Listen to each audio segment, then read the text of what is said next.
Hello everyone and welcome back to the channel. Today we talk about 9 legal requirements for starting a small business. So whether you are a solopreneur, you are a freelancer, or you're trying to start an online business, or you're just a small entrepreneur, then this video is for you. So starting a small business without the proper legal backing is like trying to build a house without a proper foundation. And there's something that we say in law that you cannot put something on nothing and expect it to stand.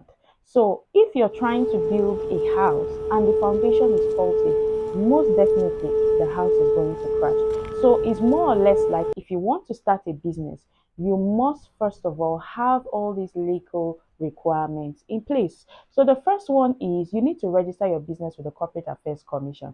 So whether you want to register, a business name, which is a sole proprietorship, or you want to register a partnership where you have two people that are coming together to start a business, or you want to start a limited liability company, or you want to do a PLC, whichever type of business that you want to do, you want to register it at the Corporate Affairs Commission. Now, why do you need to register your business? Because once you register it, it gives it a legal personality. It becomes a person in law. That means that with your business, you can open bank account in the name of the business. You can own property in the name of the business. You can also sue and be sued in the name of the business. It also gives your business, credibility, and people will respect the business, and it builds your brand name. Now the second thing you need to do is to get a tax identification number. So usually after registering your company, the CAC usually will give you, or you can generate your tax identification number from the CAC portal. But there was a period where people were unable to generate their TIN number.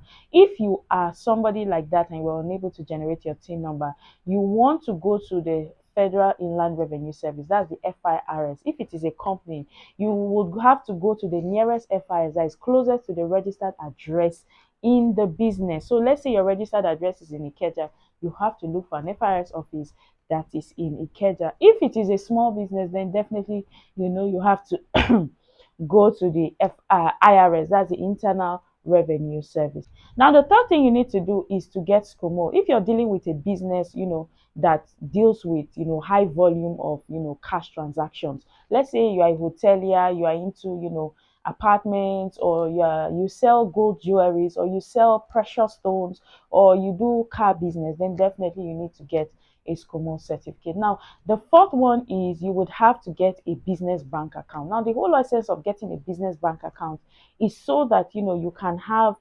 separate funds from the business and your own business, so that at least the business. Now, number five is you need to register for taxes. If you do business that deals with taxable goods, let's say you do supermarket, you have a supermarket, or you are into you know restaurants or anything like that, you know that you would have to register for a VAT certificate from the FIRS. And then you also need to register for payee, pay as you earn. If you intend to employ quite a number of employees, that way the FRS or the government will tax the employees right from their salary. They'll be able to pay taxes, right from their salary. Now, number six is you need to get a license or permit. So if you're doing a business that requires a license or a permit, you need to get that so that you will not be fined. Let's say you want to do a pure water business, or you want to do a food business, you will need a NAFDAC registration number. You want to manufacture, your own edible product, you will need a NAFDAC registration number. If you are into security business, you want to provide security personnel for people, you would have to get the license from NSCDC. That's the, Civil Defense Corps. If you are somebody that wants to start a business with, trying to borrow people money, lend people money, you will need to get a money lending license. Then number seven is you need to have basic contracts, legal contracts. Examples of those kind of legal contracts is you need to have at least service agreement. If you're doing online business, you need a virtual assistance agreement, you need a freelance agreement, you need a vendors agreement, or even privacy policy if you have a website. You need a simple invoice template. You need even a partnership agreement. Let's say supposing there are two people that come together and they want to do a business, it's important that you have, a partnership agreement. It's not enough, that the person is your friend or your family member. For the sake of the business, it's important, that you have a partnership agreement in place. You need to advertise legally, okay? First of all, you don't need to lie about the products that you have or falsify it or exaggerate it. Make sure you are making the appropriate disclosures. Yeah, sometimes when I go on Jumia, you see that you see the reviews or you see the testimonials when people will tell you that those you see that okay the product is good or the product is nice. For me personally, that is how I buy stuff.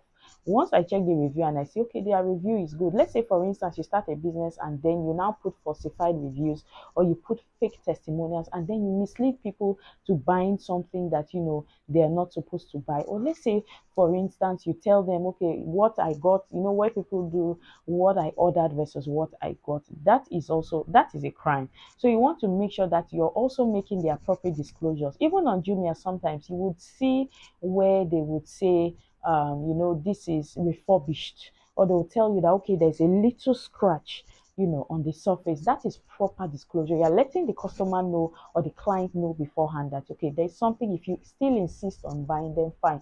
It's not, it is wrong. It's actually a criminal offense for you to falsify, what you have and say, okay, if you're saying that this product is what I have, and then you now give the customer pays for it and then orders it and then you do something else that is fake, then just know that you are committing a crime. So you want to make sure that you're advertising legally. Anything that you're advertising or any product that you say you have must truthfully be the product that you actually have. Then the last one is you need to protect your business with copyright, with trademark, and then patent. If you're trying to build a brand or you're trying to build your business, you want to make sure that you go and trademark your logo, your signature. You can trademark your slogan, you can trademark your catchphrase or anything like that, something that relates to you and the business. So you want to properly trademark and protect your business. Now miss any of this, it may create unnecessary trouble or problems for your business. Much worse, it can even